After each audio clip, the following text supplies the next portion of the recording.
van a ver que igual el grupo de macrólidos tiene un espectro envidiable. Su espectro incluso cubre algunas que no cubre las penicilinas, incluso las semisintéticas, incluso cubre micobacterias. Van a ver que tiene un espectro envidiable. Habíamos iniciado, bueno, tenemos el clima, ¿no ve? Y el TAMO era de tetraciclinas y MA, diré de amino. Perfecto.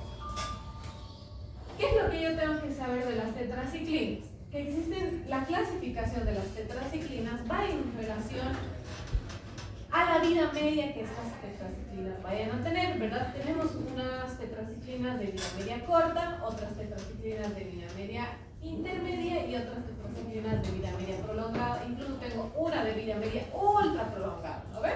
¿Quiénes son las que más se utilizan, hemos dicho? Las de prolongadas. ¿Quiénes están la doxiciclina, que no es igual a la cicloxacilina? Se parecen, pero no son igualitos. Uno es inhibidor de la síntesis de la pared bacteriana, porque pertenece al grupo de penicilinas semisintéticas, porque son las que son resistentes a beta-lactamasa. Y esta es una tetraciclina inhibidor de la síntesis de proteínas. Por favor, no se van a confundir, sus nombres son muy parecidos. Es como el metamisol y el metimazol, ¿no ve? El metamisol es un AINE, es un antipirético, conocido también como dipirona, que me ayuda principalmente en procesos febriles, también es analgésico, muy poco antiinflamatorio. Pero el metimazol,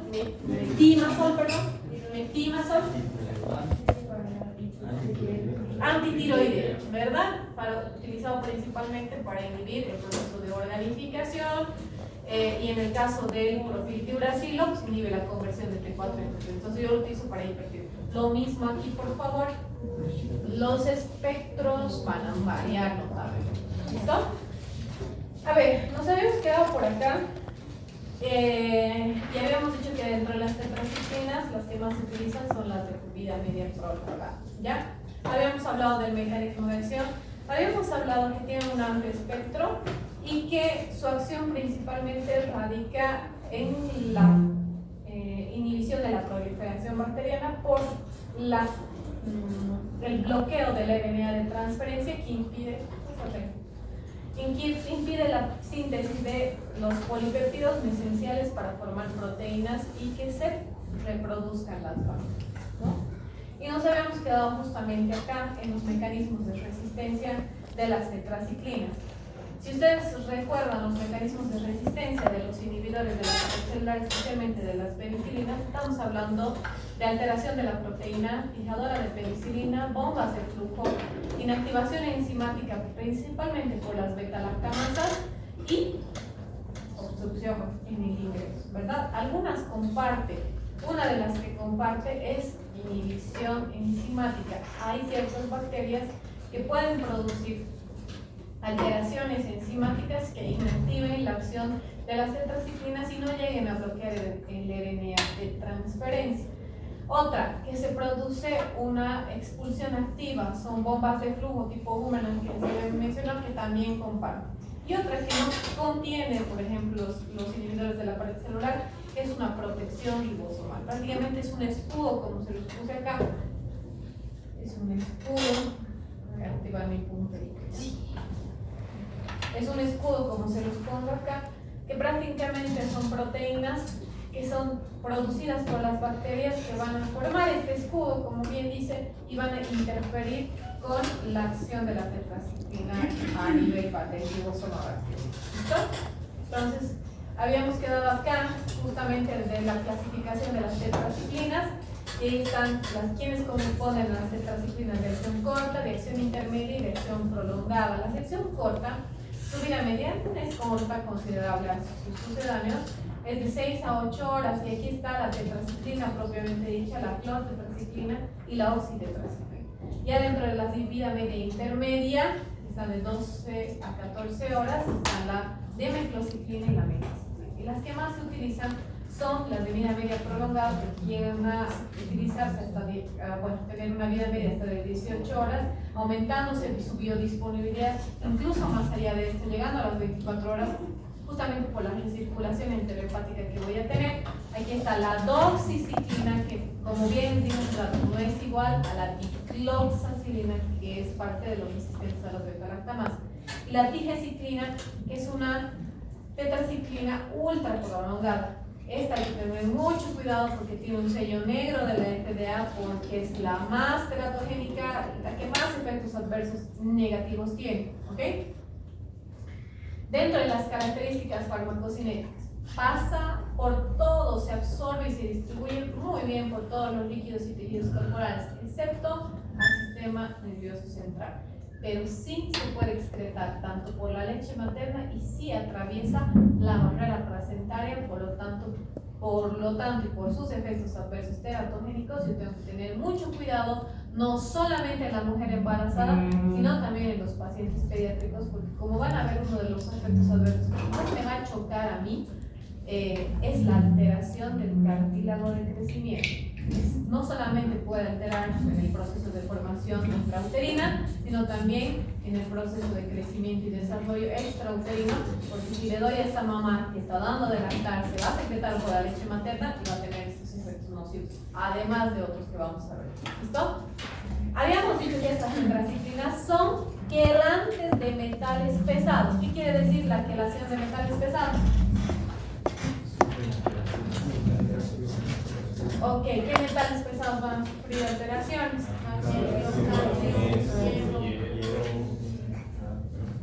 Y aluminio, ¿verdad? El calcio, hierro. Sí, claro, por supuesto. Entonces, dentro de las características, una de las características principales cuando yo estoy administrando tetraciclinas es que debo evitar alimentos que contengan estos agentes, especialmente calcio y hierro, y evitar un pH demasiado alto. ¿Listo? Doctora, ¿dónde se encuentra el aluminio? Ya.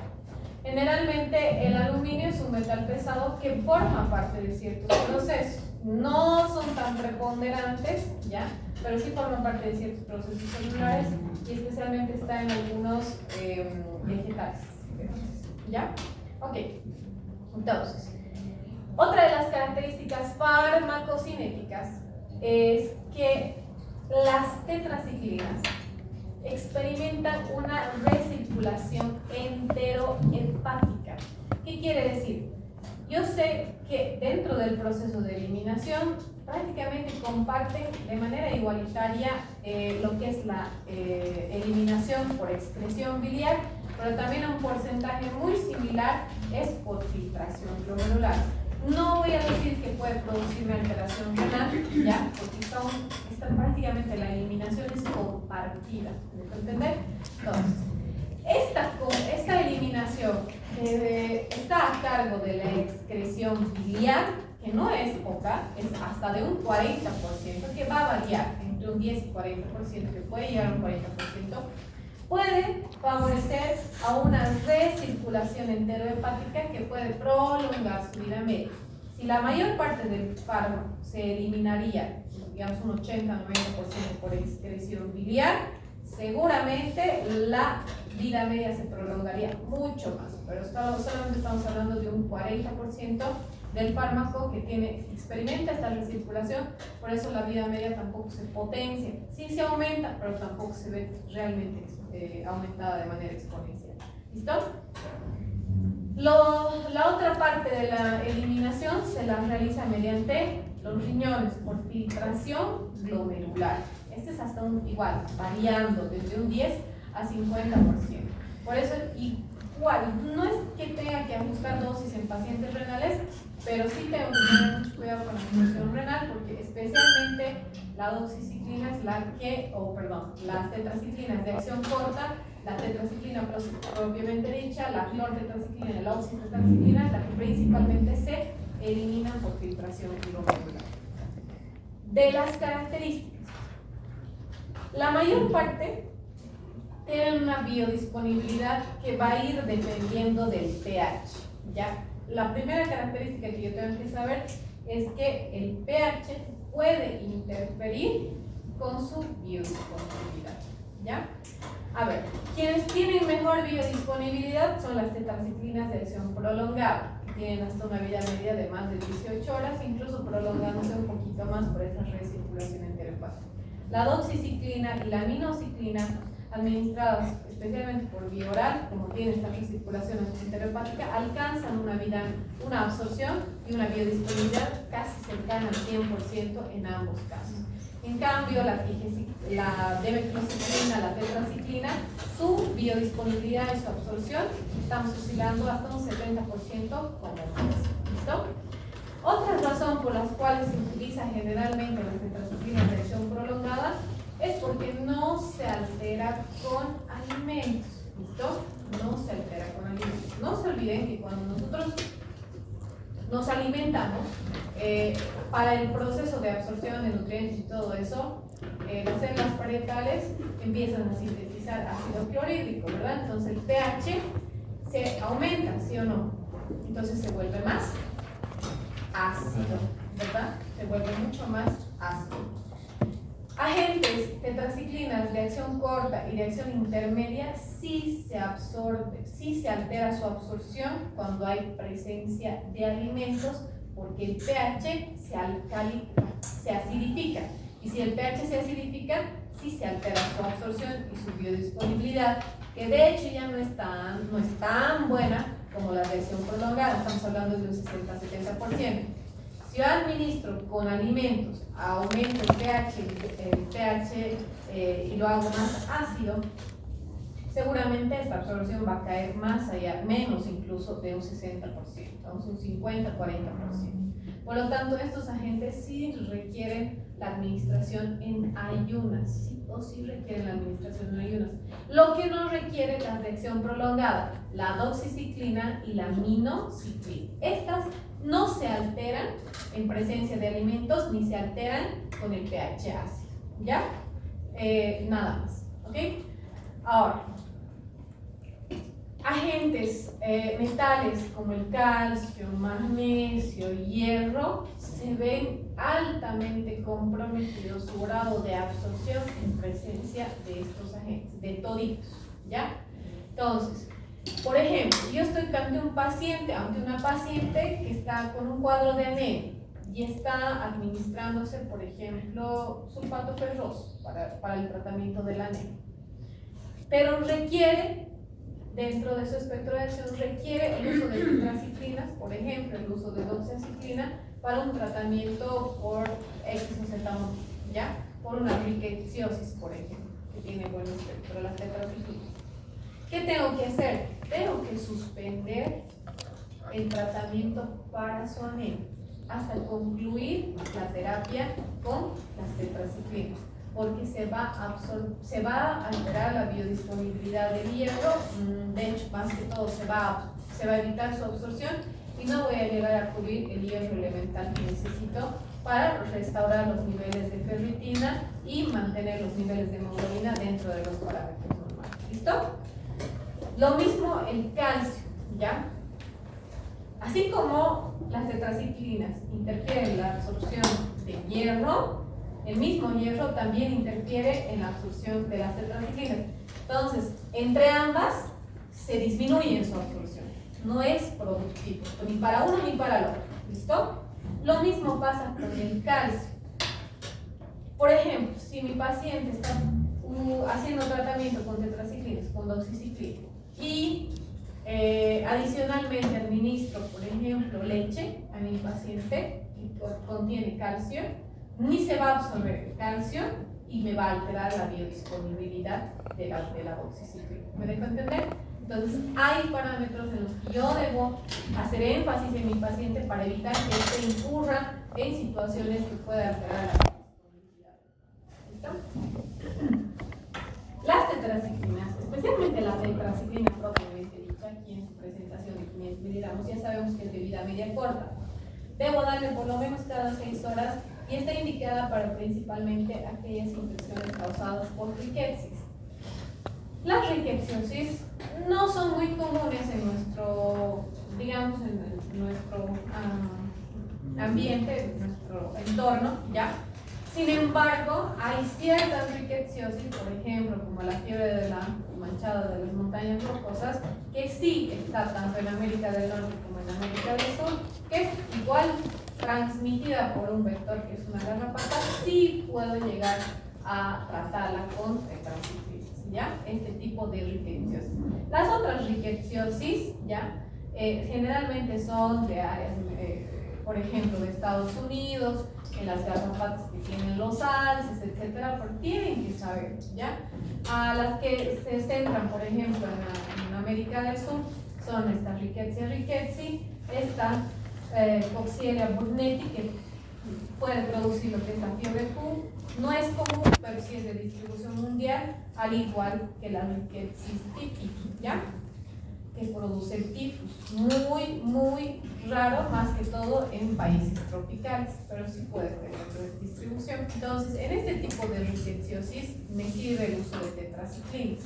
Otro uso que se le da es en la enfermedad de Lyme, igual causada por una bacteria, que es la Borrelia, que es transmitida por un vector, que es una garrapata, especialmente de ciertos animales, de ciertas áreas como los ciervos, ¿ya? No hay mucho acá.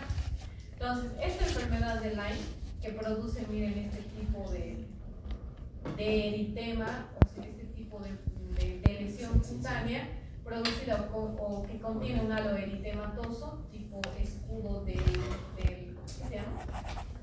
Capitán América, ¿ya? Así, es bien característico esta presentación de escudo del Capitán América de la enfermedad de Lyme, ¿listo? Pero no solamente tengo espectro para esta rickettsiosis, sino también me sirve para otras bacterias, como ciertos micoplasmas, como el Mycoplasma pneumoniae. También me sirven para Helicobacter pylori.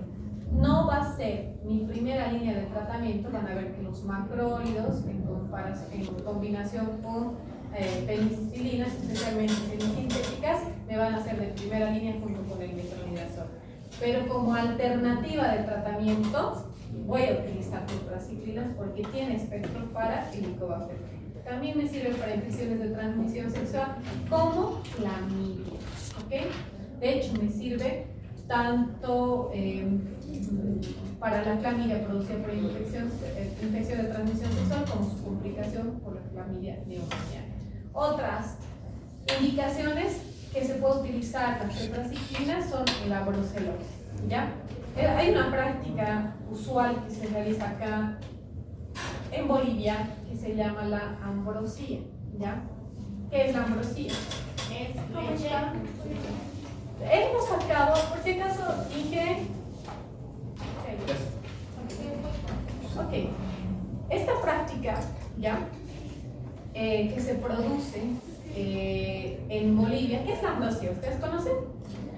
Es leche recién ordeñada con trago, como el fingrani, canela y azúcar. Ya. Entonces, la leche recién ordeñada no sufre un proceso de pasteurización, que es un circuito de calentamiento, enfriamiento, un circuito cerrado que produce una inhibición de la proliferación bacteriana. Una de las bacterias que puede estar en este proceso es la brucelosis. ¿Ok? Entonces, es importante consumir lácteos pasteurizados para evitar justamente esta bacteria que es la Brucella sp, ¿ya? Que produce la brucelosis. Pero cuando lamentablemente mi ganado no ha sido tratado adecuadamente con todos sus esquemas de vacunación que tenga que tener, hay la probabilidad de que tenga brucelosis y transmitirlas a quienes consumen la leche que no está pasteurizada. ¿Listo? Entonces, ¿han encontrado? Sí. ¿Dónde está? Un muchacho lo había alzado Y se había pagado por arte de magia. Sí, pero al final lo encontramos y lo devolvió con las cámaras de seguridad.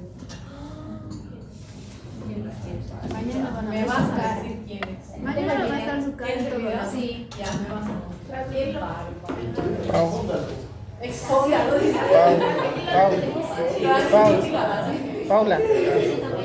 Lo haríamos, pero Según él, se ha pagado por arte de magia, Doc. qué barbaridad.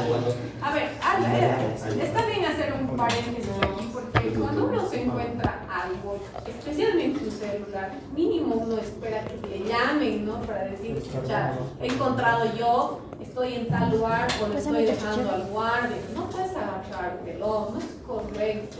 Estamos formando profesionales, una institución de educación de superior, de alta academia, que a la que nosotros promovemos principalmente el respeto, la honestidad y otros valores que van a enriquecer la parte actitudinal que todo profesional debe tener. Entonces, no puede haber pero qué bueno que hayan recuperado.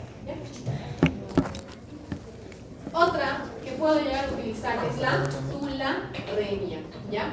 Que fue producido por este vectorcito tan bonito, ¿ya? Especialmente de áreas andinas, que yo puedo llegar a tratar con esto. La doxiciclina, la estrella del grupo de tetraciclinas. Esta doxiciclina forma parte de la segunda alternativa de tratamiento para sífilis. La primera, ¿cuál era? Benzodiazepina, ¿verdad? Dosis dobles de las habituales para una pulmonaritis estreptocócica en 3 dosis divididas en 3 semanas. Alternativa, cuando mi paciente tiene, no sé, hipersensibilidad, por ejemplo, a la penicilina, le voy a dar doxiciclina. Es la segunda línea de alternativa para el tratamiento de sífilis, en todas sus formas y etapas, ¿ya? Generalmente esta tengo que completar un esquema de 100 miligramos. Generalmente para la sífilis se utiliza la mayor parte de las veces 2 veces al día con dosis, ¿listo? Tanto en la sífilis primaria y secundaria. La aminociclina, ¿ya? Esta se ha llegado a utilizar en pacientes como de manera profiláctica, vamos a decirlo así, cuando yo detecto un paciente con meningococo. Estos meningococos, ustedes sabrán que tienen una alta tasa de transmisión, ¿verdad? Entonces, cuando, por ejemplo, digamos que estamos aquí en primaria, vamos a hacer intermedio, ¿ya? Y uno de ustedes es diagnosticado o con un tipo de meningococo, ¿qué es la obligación? Abrir una hoja epidemiológica y a toditos los contactos, porque ahorita toditos somos contactos, porque hemos estado en un ambiente bastante cerrado, por así decirlo, y en contacto cercano con esta persona, entonces tengo que hacer profilaxis antibiótica contra este meningococo. ¿Con qué? Con minoxidil. Gracias. ¿Todas estas?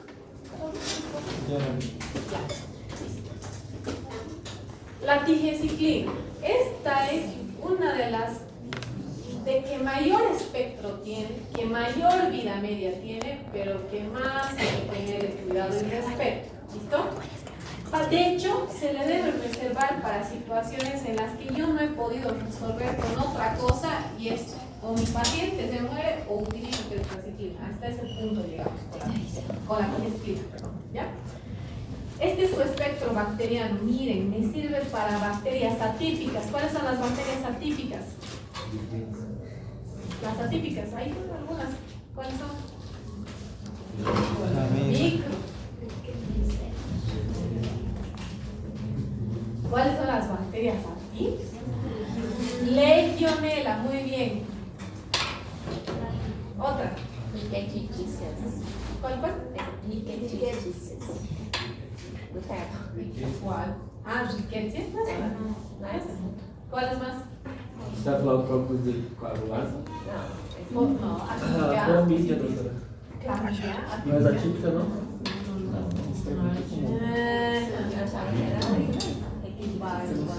¿Quieres que su paciente de micro? No. Me voy a ir a quejar. No. La cara ensaia, doutora. Anda, quejate.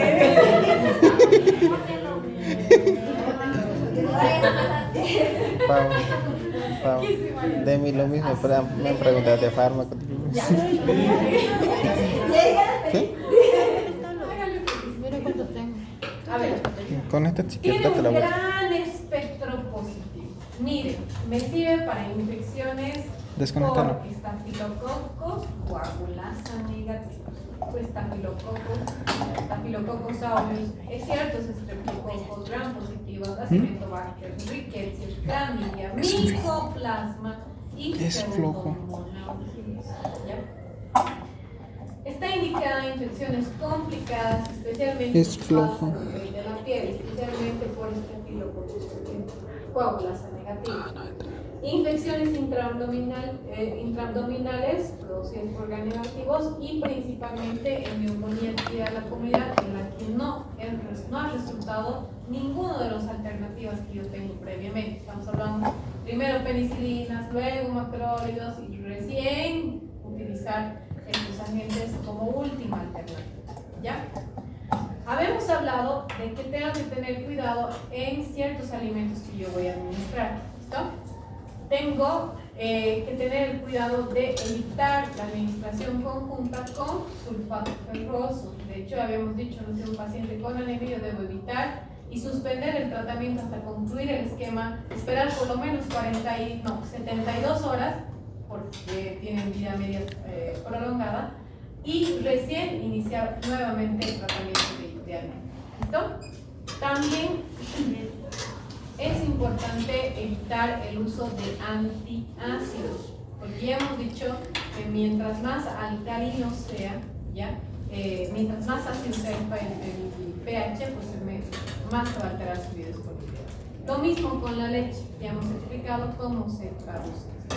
Está contraindicado en pacientes que están en estado de gestación, pero también está considerado en pacientes que están en proceso de crecimiento y desarrollo. Es decir, por lo menos hasta los 8 años de edad no se puede llegar a utilizar. ¿Listo? Ya a partir de los 8 se utilizan 25 a 50 miligramos por kilo. ¿Ya es? No les creo. ¿Ya explica más? Dentro de los efectos gastrointestinales, ténganlo por seguro. Desde náuseas, vómitos, diarreas, ¿ya? Luego, lo que yo tengo que tener mucho cuidado con las tetraciclinas van a ser con las que más se van a barrer toda la flora bacteriana normal. Por lo tanto, hay mucho riesgo, no solamente infecciones gastrointestinales, por ejemplo, colonización por Clostridium difficile, sino te va a barrer toda la flora bacteriana normal que está en mi mucosa oral, en mi mucosa vaginal. Entonces, hay riesgo a que se produzca colonización fúngica, principalmente puede llegar a producirse candidiasis oral, candidiasis vaginal, porque va a barrer con toda la flora bacteriana normal, tanto en la mucosa oral como en la mucosa vaginal. ¿Listo? ¿Cuáles son los otros efectos adversos que yo les tengo que temer, especialmente por los cuales está contraindicada en pacientes que están embarazadas o que están en etapa de crecimiento? Estas tetraciclinas se ha demostrado que puede producir una alteración en el cartílago de crecimiento. Por eso no se da, como pasa la barrera placentaria y la leche materna no se puede dar en estas fases. ¿Listo? Entonces puede alterar el crecimiento óseo o producir deformidad en este crecimiento. ¿Cómo produce alteración de ciertos metales? Puede producir lo que es este trastorno irreversible a nivel del esmalte dental, que puede llegar a desencadenar lo que es la fluorescencia, puede producir una decoloración del esmalte o una displasia del esmalte, que obviamente debilita la capa más fuerte del diente y va a favorecer a enfermedades periodontales. ¿Listo? Otros efectos adversos un poquito más raros, por así decirlo, es que pueden llegar a producir nefrotoxicidad, más que todo cuando se utiliza con otro nefrotóxico, ejemplo, diuréticos, ejemplo, aminoglucósidos u otra agente que puede llegar, incluso vancomicina, que puede llegar a acrecentar el grado de disfunción renal en mi paciente. Hay riesgo de hipersensibilidad, pero es muy poco probable, pero tengo que tener en cuenta, y hay riesgo a toxicidad hepática. Es muy raro las alteraciones de coagulación, pero pueden llegar a producir alteraciones de coagulación, incrementando la probabilidad de estos mismos. ¿Listo? Perdón. Y por último, dentro de las interacciones farmacológicas, estos agentes disminuyen la vida media, ¿ya? Porque potencian la acción de la P450, disminuyendo la vida media de estos agentes. Carbamazepinas, barbitúricos, fenitoína, fenobarbitol, incluso la vida media de la ¿listo? Ok, ahora sí termino. ¿Quién sigue?